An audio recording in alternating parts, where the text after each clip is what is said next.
Um, thank you. Meaning if you don't want your voice or anything recorded, then just don't say anything. Super excited to have you here. I'm joined by my colleagues, Cassidy and Philip, another Philip. And we're super excited to talk a little bit about Centrifuge Chain and yeah, the network that we're launching, how you can join as a validator, the roadmap behind that, some of the tech, the economics, and so on, and hopefully answer a few questions along the way.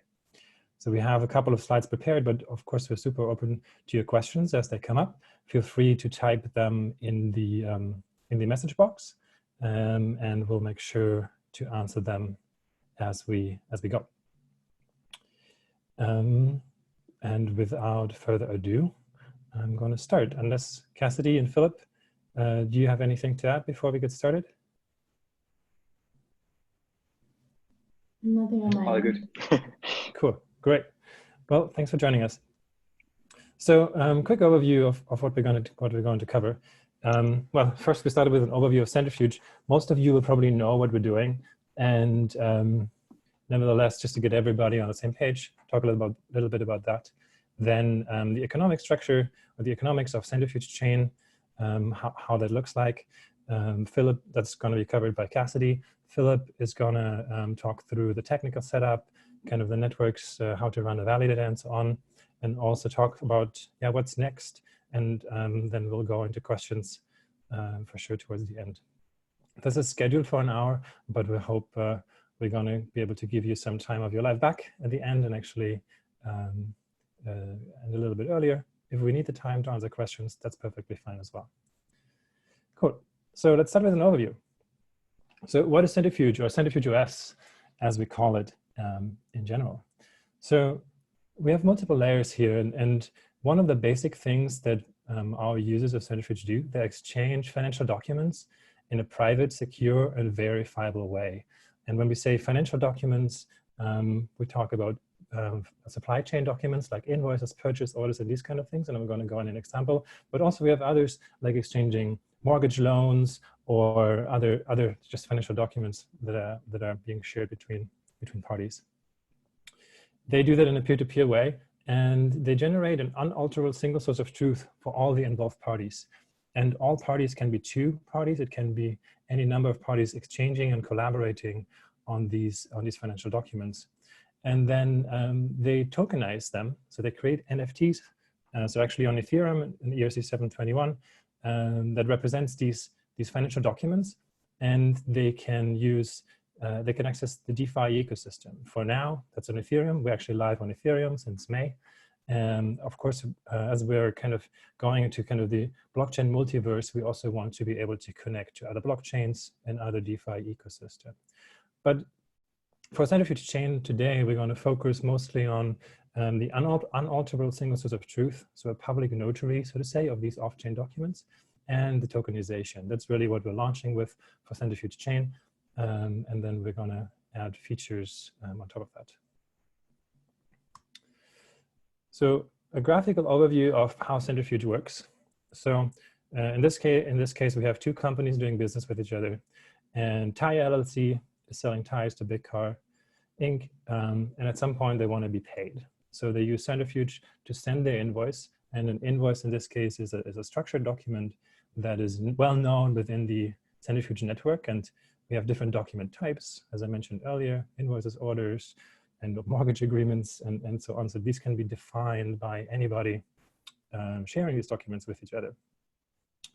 And where Centrifuge Chain as well as Ethereum come in is, so once these things are exchanged, these documents are exchanged, basically signatures are getting attached by the involved parties, basically agreeing this is the state.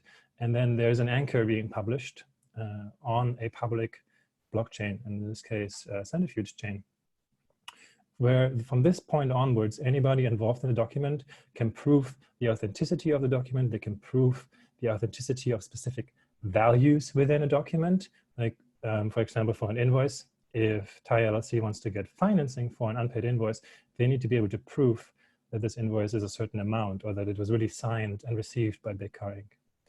Then we have an NFT minting on Centrifuge chain. And at this point, Centrifuge chain itself is a very specific purpose chain, right? So it's all about anchoring these documents, minting NFTs, and then getting them from there into the wider blockchain ecosystem. So we're also building a bridge together with some other projects to get these NFTs then into Ethereum, where today is just the largest DeFi ecosystem available. We have a product called TinLake as well that we developed, where it's all about financing these NFTs or using them as collateral. We work close with the Maker Foundation, for example, to get these real world or off-chain assets into multi-collateral DAI and do other things with these NFTs there. So that's kind of the general flow. We have the peer-to-peer network, Centrifuge chain, really specific purpose chain, bridging then from there into other ecosystems. Philip will go a little bit more into the technology. Centrifuge chain itself is built on substrate. So we're using parity substrate to build this chain. So that means for us, it will be easy to also interface with the Polkadot ecosystem. And once there's like an IBC module for substrate, you can also interface with other IBC-enabled chains in the future. But for the start, it's Ethereum for us. Oh, yeah, I just kind of mentioned some of these already. Today on Ethereum, we closely work with Maker Foundation. We also work with traditional lenders who want to start lending, using their money and getting access to new types of assets. So we have a bunch of different asset types that are being transacted through Centrifuge. We're also working with some other chains actually together. So there are other chains who are really focused on like building stable coins and they're wanting these kind of assets. We're also talking to just other projects in general and really making Centrifuge chain the shared truth of these off-chain assets or these real-world assets, so to say, and then bringing them into the blockchain universe with the main feature right now, then bringing them into TinLake for securitization. But you can think about all kinds of other use cases. So we started with Centrifuge chain in summer of this year. And in October, we launched Fulvus, which was a first, like an ephemeral, like we started with a proof of authority version of the chain. That's still running. Actually, now it's a proof of stake chain as well. That's more an internal test network for us. We launched a public network, and that is called Flint, where we actually have a couple of non-Centrifuge operated validators today already. So Flint, you can think of as our like, hey, we merged everything. Everything is kind of ready to be packaged up. Let's put it into a public network for integrations and testing and so on. Also, the bridge is going to be one of the first users of Flint. And we're gearing up towards a more stable release and a release candidate for January launch for a network that we call Amber. Also, this will be the network that will be used for audit. So the code base will be used for audits for that.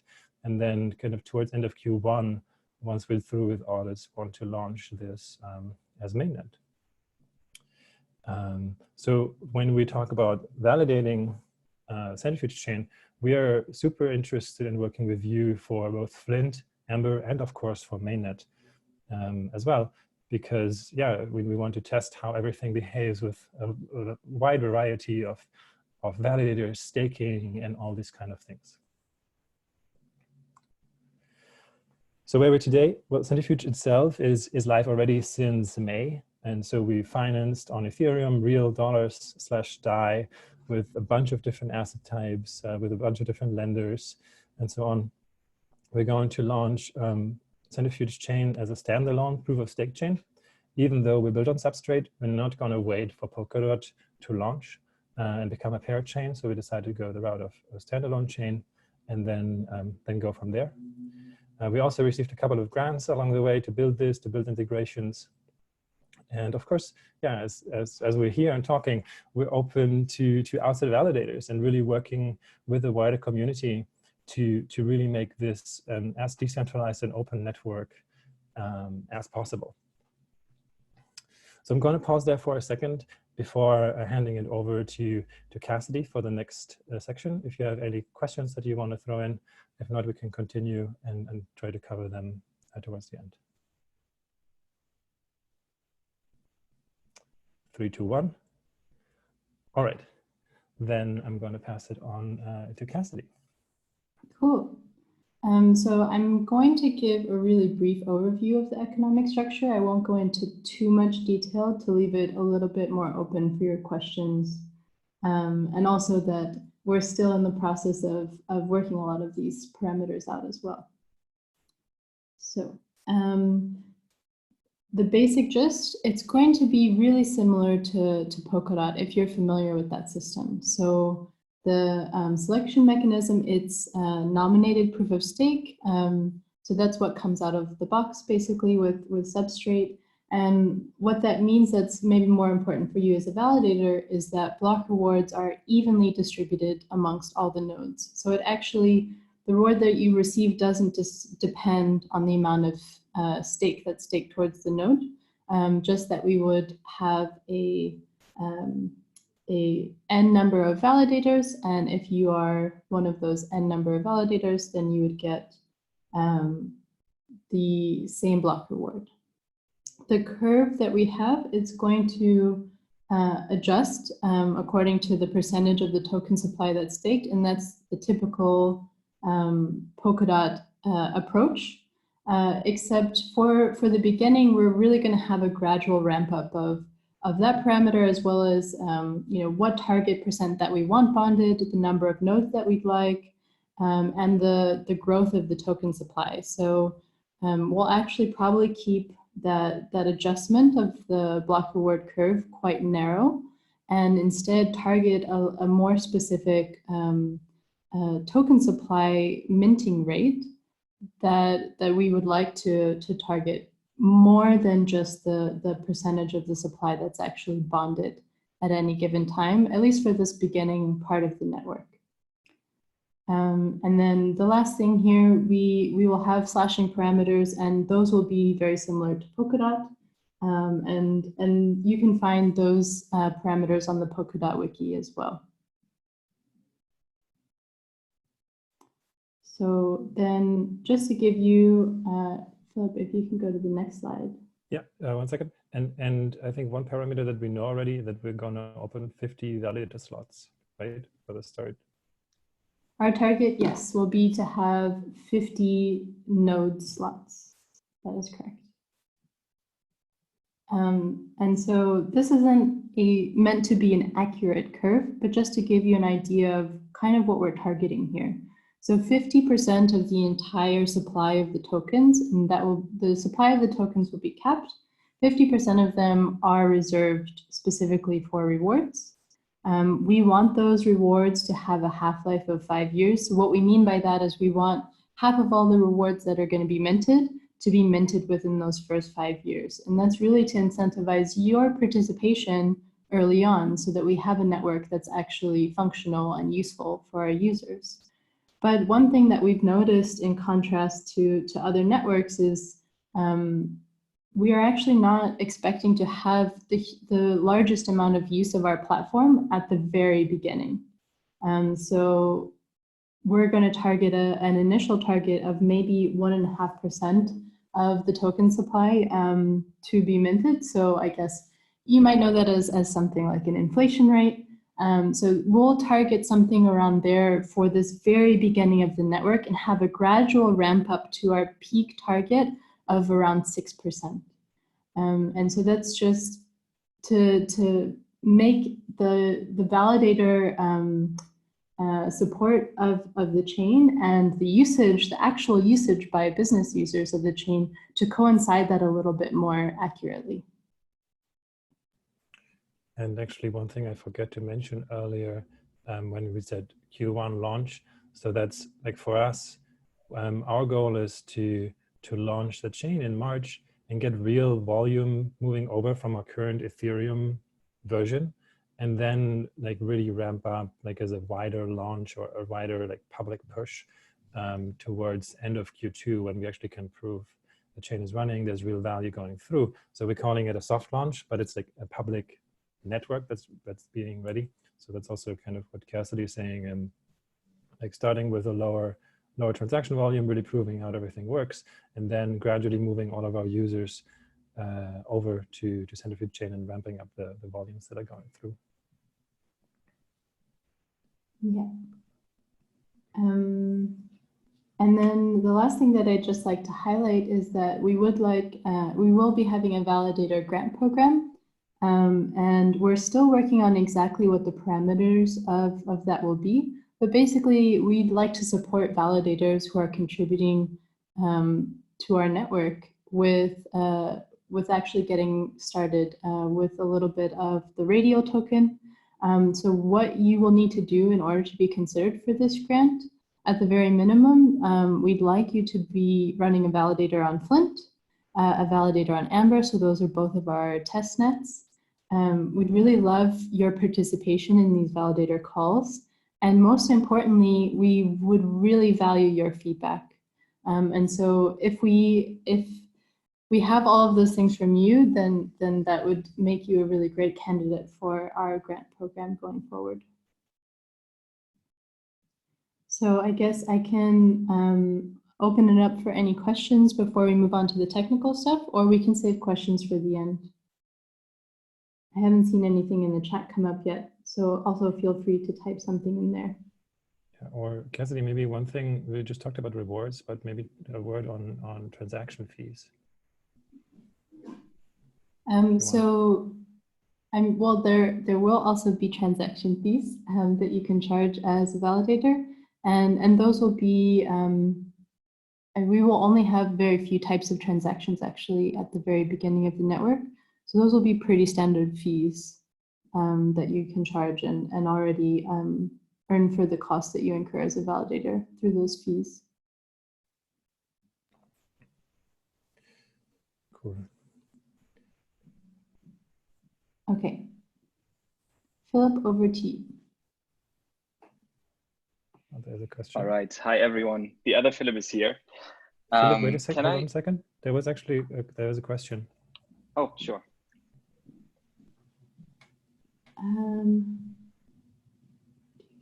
In the chat, what do you mean by grant? What do you expect will be needed to be in the validator set? Cassidy, do you want to answer to that? Yeah, so I would say we want to support you with radial tokens. So what that's essentially going to look like is that we would sell tokens to you at an extremely minimal value, actually. And that's actually just that the token at the moment is not worth very much without the launch of the network yet. And so we will support you in getting securing one of those 50 node slots. And of course, that's not something that we can guarantee. But what we mean by grant is supporting you in being able to secure that. What we expect to be needed to be in that set, I mean, I think it's really that's kind of an open question, right? And because this is going to be a completely open proof of stake network, we can't actually guarantee you anything. But what we can say is that we will support you if you're participating, if you're providing feedback. And we'll definitely provide you with more information once we have that grant hammered out a little bit more. Yeah, and practically, I mean, Cassidy talked a little bit about the rewards, and the 50% of the networks are geared for rewards.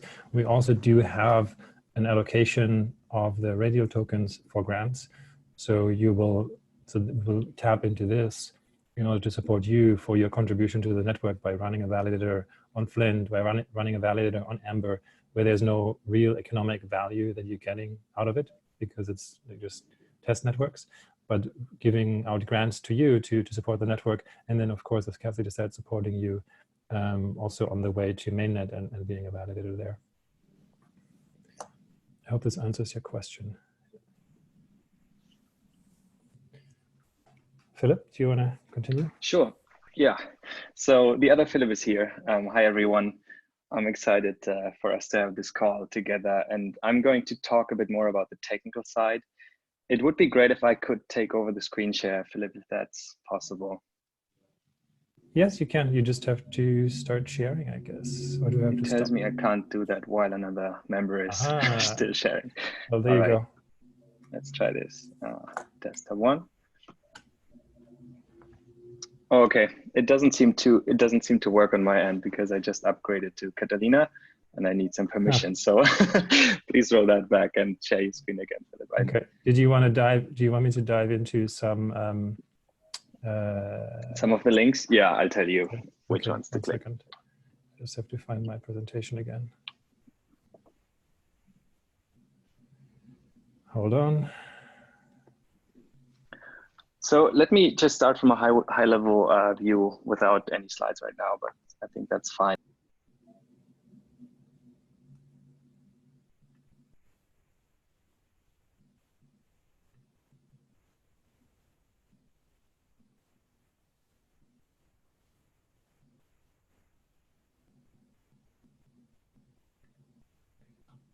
Philip?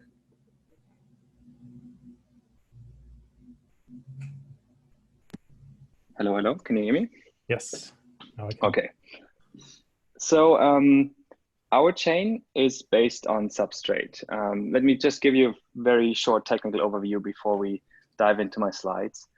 Substrate is built by Web3 Foundation and Parity, the organizations behind Polkadot. And that means that we are sharing most of the logic and mechanisms that Polkadot uses. The main reason for that is that we want to focus on our business logic and not build too much infrastructure around it, which makes it quite easy for you if you already run validators in the Polkadot ecosystem, for example, on Kusama. And that also means that many of the guides that are out there on Kusama, but also in other proof of stake networks like EOS and Cosmos, are applicable to our setup as well. Maybe you can go to the first slide, Philip. Thanks. So the idea or the requirements for validating right now on our first test network are really low. So some of our validators just run as Docker containers right now. The hardware requirements are pretty minimal. So you only need 50 gigabytes of storage, preferably an SSD. That's mainly because of the block times, which are 6 seconds, but also because of network delay. So you don't want to have bottleneck to miss blocks. And also you need 2 CPUs and 4 gigabytes of memory. Ideally, for running a validator, even on Kusama right now with some traffic, most of these validators on Kusama, which is the experimental Polkadot testnet, run with double of these specifications. So 8 gigabytes of memory, 4 CPUs, and 80 to 100 gigabytes of storage. So that's not really, I would say, a high barrier here. Of course, also you need FRED tokens. FRED, that means Flint radio tokens. These are our testnet tokens. And since there's no real economic value in the current testnet, we will just send you FRED for free. So if you want to validate, and I hope you will after this call today, please send us your address to chain@centrifuge.io. And on the next slide are some links, and I will also dive a bit deeper into how you create your account, how you find your address and all that. Please move to the next slide, Philip. All right, so we have compiled a short hackmd that's just showing how to become a validator on your local machine with Docker. The reason why we did not dive deeper into infrastructure and setups is that first, we cannot really recommend a secure setup, as you probably know. There are many variables to the security parameters you can choose for running a validator. And there are very valuable resources out there on the internet that you can follow, especially from Cosmos and the Polkadot ecosystem. And I will share some links later. But let's quickly look at the guide that we have written on how to run a Docker container on your local machine for validating, because that might be useful as a first step to see how easy it is. Philip, if you could click that first link to the hackmd. Already did. All right. So here you see the hackmd that's outlining what to do. And the first steps do not even require you to download anything. You just open the portal, which is hosted centrally from Centrifuge. And it basically gives you screenshots and detailed explanations of what to do. I think it does not make much sense for us to kind of walk through every single step here. I would rather keep some time at the end of this call for questions. And if there's any specific questions, we can dive back into this guide.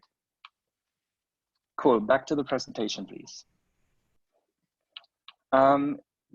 If there's any issues, we are more than happy to help. And honestly, the reason why we are having this call and why we're inviting all of you to validate on our test network is for us to learn and also to get feedback from the ecosystem.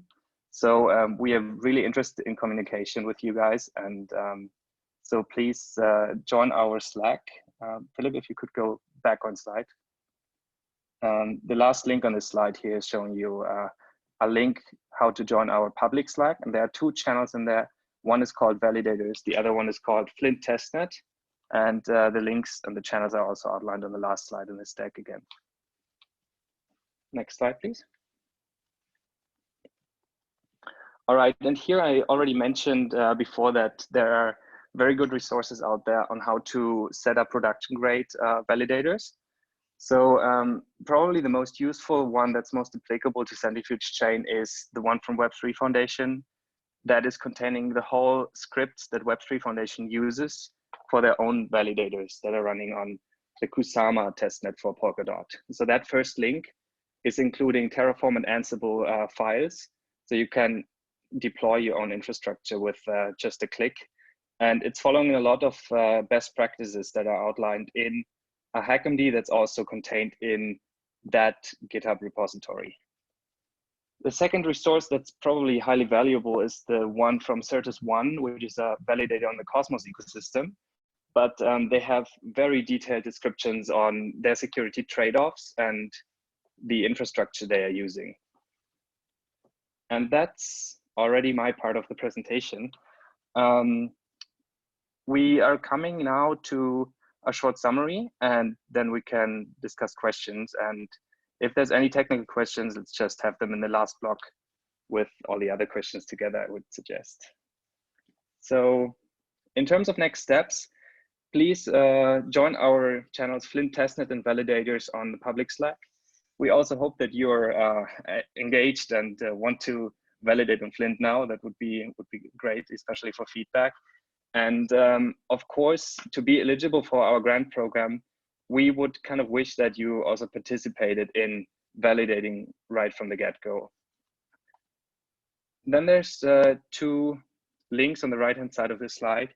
One of them is a more high-level guide on what validating means on Centrifuge chain. It's basically a short summary of this whole presentation here. And on top of that, there's the validator setup link here again that I've shown you earlier. Yeah, and that's everything from our side. Yeah. Are there any questions? Thanks, Philip.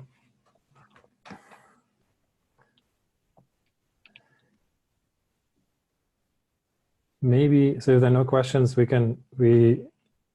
if somebody's typing right now, like as we had conversations with some of you over the last few weeks, I hope we answered some of those questions, but things came up like how different is the setup running a validator on Centrifuge compared to running a validator for Polkadot or Kusama?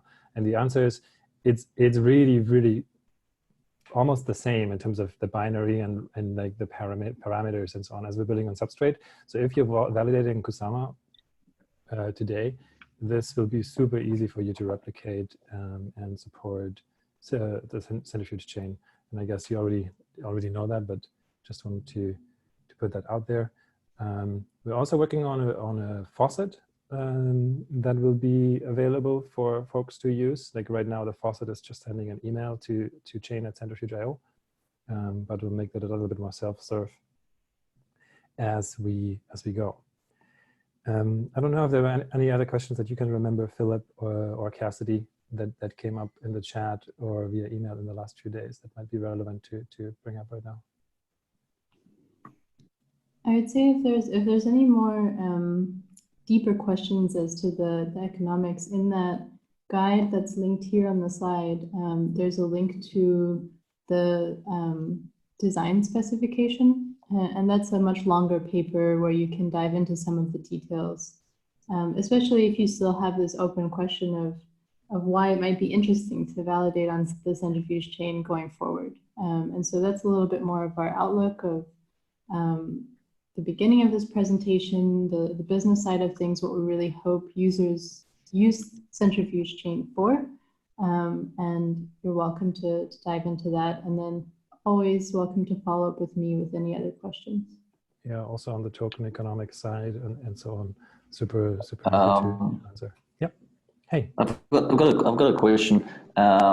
Will the validators be receiving the same amount of tokens for the specific for the different testnets? Same amount as who? Well, meaning that will be 15 different validators. So, for example, on Kusama, you've got validators with different amount of tokens. So I understand this testnet is not about the number of tokens. It's just about what matters is if you participate in the testnet or not, right? Correct. That's true. So you will get, I will distribute to everyone sending me the address with an intent to validate. I will distribute the same amount of tokens for these external validators as our internal ones use. So the network is, but there's of course a higher supply that is in the hands of Centrifuge right now. So we could use, and there's also pseudo modules. So we can, in the case of Flint, we can actually reset things on the Flint testnet. That's why it's, I think in one of the first slides you saw on the roadmap that Flint is kind of semi persistent. So we expect this testnet to be restarted. We expect things to break. But the intent here really is to get you guys on board, get feedback, learn from all these experiences. And that's why we are distributing these tokens to everyone.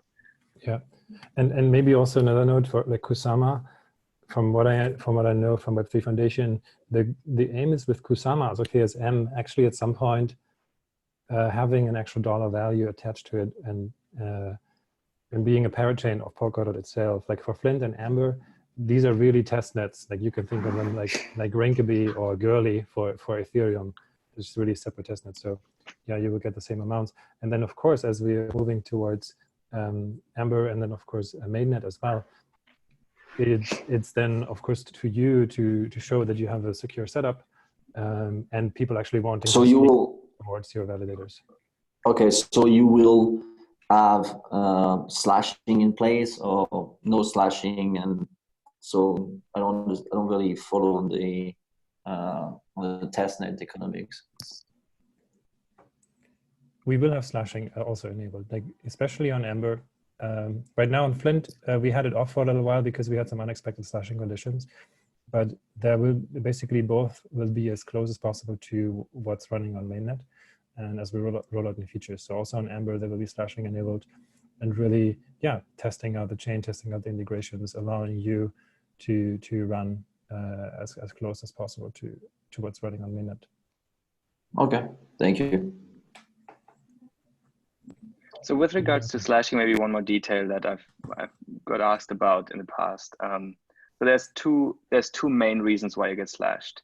One of them is equivocation, so double signing of blocks, and the other one is being offline. And it's basically the same parameters that Polkadot uses. So equivocation, that's something that's quite severely slashed with the same logic that Polkadot uses, and it depends on what number of validators equivocated in one slot. So if there's a couple of validators that double sign, then the penalty gets higher. But in general, that penalty is quite high, so you want to absolutely prevent double signing. And there are some discussions about like redundant high availability setups and the risk of equivocation. So I would encourage you to look into these links that I've shared earlier. The second reason is being offline, and that's not really, firstly, the penalty is not high for being offline.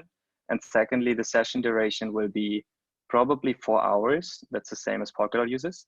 And once you produce only one block or send one heartbeat within these 4 hours, you are considered as being online. So even if you have an outage, a power outage for 3 hours and need to kind of start another validator, you will not be slashed. And even if you're slashed, it's a very small number, again, depending on the number of offline validators within that session. Okay, makes sense. And are you doing a KYC for the minimal set of validators for the validator set? Cassidy, do you want to take that? Yeah, sure. We're gonna do probably a minimal KYC. So I don't think there would be like any background checks or anything. But No. My question is like, I do believe we got a lot of validators on the chat as well, and we've seen in the past that one person can take more than just one slot. So I just want to make sure that we, that might happen if there's no kind of like KYC. So in production, there's no way for us to control whether one No, I'm just talking about this in terms of like reserving grants, because if it's like 50 validator set, but 10 is taken by the same person, I mean, if I can do it, I will do it. So just asking. Yeah. So Cassidy, you want to dive into this? Sorry, I missed the last part there. Are you just asking if we'll know who the validators are who are joining? Yeah. For the grants, yeah.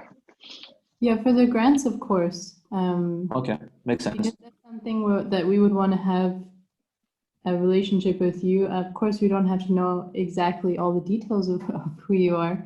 But yeah, we would generally want to have a good idea, specifically that we can trust you to securely run a node and that this won't affect the uptime of the chain. Yeah, but we cannot control, of course, like for giving out grants, as said, but then as soon as there will be rewards being handed out or people using it, like we will not be able to control who is voting or who is staking towards which validators and so on. So that makes sense. Okay, cool. Yeah, thank you.